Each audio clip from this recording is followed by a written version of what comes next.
अगदी काही महिन्यांपूर्वीच आर्जिकर मेडिकल कॉलेज, कोलकाता या ठिकाणी जी एक बलात्काराची घटना झालेली होती, ही घटना आपल्या सगळ्यांना माहिती आहे. या घटनेमध्ये पुढे जाऊन काय झालं, आरोपीला शिक्षा काय झाली किंवा अधिकचे अपडेट आपल्या कोणापर्यंतही नसतात. कारण काळाच्या ओघामध्ये या सगळ्या गोष्टी मागे पडतात. नवनवीन घटना आपल्या समोर येत असतात आणि त्याच घटना बघून आपण शोक व्यक्त करत असतो आणि मग मागच्या घटनांवरती एक प्रकारे पडदा पडत असतो. अशीच एक घटना कलकत्त्यामध्ये घडलेली आहे. लॉ कॉलेजमध्ये एक विद्यार्थिनी शिकते आणि तिचं वय वर्ष आहे 24.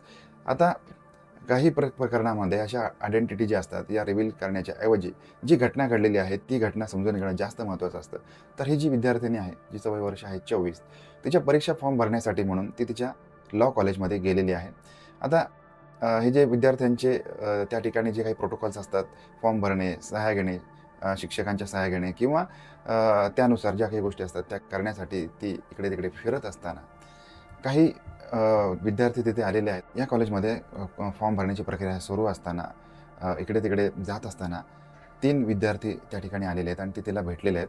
आता काही प्रसंगी अशा गोष्टी असतात, की ओळख काढणे वगैरे ह्या सगळ्या गोष्टी त्यांच्यामध्ये झालेल्या आहेत आणि हे सगळं होत असताना मग त्यांनी त्या विद्यार्थिनीला एका वर्गामध्ये खेचण्याचा प्रयत्न केला आहे. आता समोरून दिवसाढवळ्याच्या विषय असतात. दिवसाढवळ्या अशा ठिकाणी मुली ज्या असतात त्या बिनधास्तपणे वावरत असतात. परंतु या तिघांनी मिळून तिला एका वर्गामध्ये ओढण्याचा प्रयत्न केला आहे आणि या सगळ्या गोष्टीला तिने विरोध केलेला आहे. आता हे तिघंजण तरुण होते. त्याच्यामुळे या तिघांपुढेही ही जी मुलगी आहे विद्यार्थिनी, हिची जी शारीरिक ताकद आहे ती कमी पडलेली आहे आणि फायनली त्या तिघांनी मिळून तिला एका वर्गामध्ये घेऊन गेलेले आहेत. त्या ठिकाणी दार लावलं आहे. त्या विद्यार्थिनीवरती अतिप्रसंग करण्यासाठी त्यांनी सुरुवात केलेली आहे. आता या ठिकाणी जो मुख्य आरोपी आहे त्याचं वय आहे 31 वर्ष. त्याचं नाव आहे मनोजित मिश्रा आणि हा त्या कॉलेजचा माजी विद्यार्थी आहे आणि हा तृणमूल छात्र परिषदेचा अध्यक्ष देखील राहिलेला आहे. अशा स्वरूपामध्ये त्याची व्यक्तिगत माहिती समोर येते. त्याच्यासोबत असलेला जो मुलगा आहे जैब अहमद, त्याचं वय वर्ष आहे 19 आणि प्रमोद मुखर्जी याचं वय वर्ष आहे 20. असे हे 3 व्यक्ती किंवा 3 तरुण त्या ठिकाणी तिच्यावरती बलात्कार करतात. ती ओरडते आणि या सगळ्या संबंधांना ती विरोध करते. त्याच्यामुळे मग तिला हॉकी स्टिकने मारहाण देखील केलेली आहे. आता हे सगळं सुरू असताना तिला पॅनिक अटॅक येत होता. त्याच्यामुळे ती त्यांना विनंती करते, की मला श्वास घ्यायला त्रास होतोय, तुम्ही मला हॉस्पिटलमध्ये भरती करा, या सगळ्या गोष्टी करू नका. तरी देखील हे 3 तरुण ऐकलेले नाहीत. त्याने तिच्यावरती बलात्कार केला आहे. हा जो मुख्य आरोपी आहे त्याने बलात्कार केलेला आहे आणि इतर जे सहआरोपी आहेत यांनी देखील तिच्यावरती बलात्कार केला आहे. अशा स्वरूपाची एक सामूहिक अत्याचाराची घटना त्या ठिकाणी घडलेली आहे, अशी माहिती समोर येत आहे. आता हे सगळं झाल्यानंतर त्यातली जो एक विद्यार्थी आहे किंवा एक तरुण आहे, हा तिचं जे त्यांचा जो बलात्काराचा प्रसंग आहे, याचं रेकॉर्डिंग करतोय आणि तिला धमकी दिली जाते, जर का तू बाहेर जाऊन तोंड उघडलंस तर हा जो संपूर्ण व्हिडिओ आहे हा व्हायरल केला जाईल. आता हे सगळं ऐकून ही जी विद्यार्थिनी आहे ती पुरती भांबवलेली आहे, घाबरलेली आहे.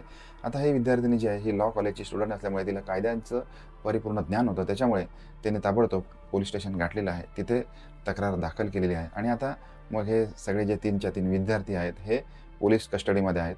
याच्या बाबतीमधला जो अधिक तपास आहे हा सुरू आहे आणि अशा ज्या गोष्टी असतात, अशा ज्या घटना असतात याच्या बाबतीमध्ये जो मेडिकल पुरावा आहेत किंवा या इतर परिस्थितीजन्य पुरावे हे सगळे ग्राह्य धरून मग आरोपींवरती चार्जशीट फाईल केली जाते.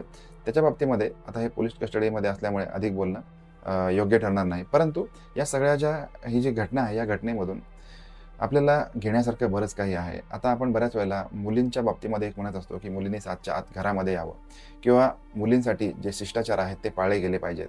परंतु या बाबतीमध्ये मुलांना कुठल्याही प्रकारे बंधन किंवा घरात येण्याची वेळ किंवा मुलांमध्ये असणारे संस्कार, मुलांवरती केले जाणारे शिस्त आणि संस्कार या सगळ्या गोष्टी कुठेतरी पुन्हा एकदा गांभीर्याने बघण्याची गरज आहे.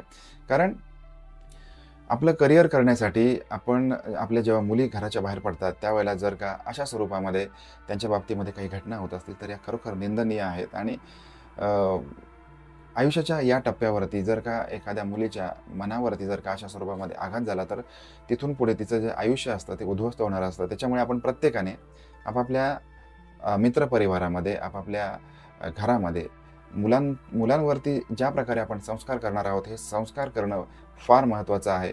म्हणूनच आपल्या अवतीभोवती असणाऱ्या ज्या मुली वावरतात यांना, आपल्या मुलांना त्यांना संरक्षण देण्याची गरज असते. आपल्या संपर्कामध्ये येणारी कोणतीही जी मुलगी आहे हिला आई किंवा बहीण या माध्यमातून बघण्याचा जो संस्कार आहे हा संस्कार देण्याची आज आपल्या भारतवर्षामध्ये गरज आहे. असं देखील मला मनापासून म्हणावंसं वाटतं. भेटणार आहोत आपण अशाच एखाद्या नवीन क्राईम स्टोरीमध्ये. तोपर्यंत काळजी घ्या. धन्यवाद.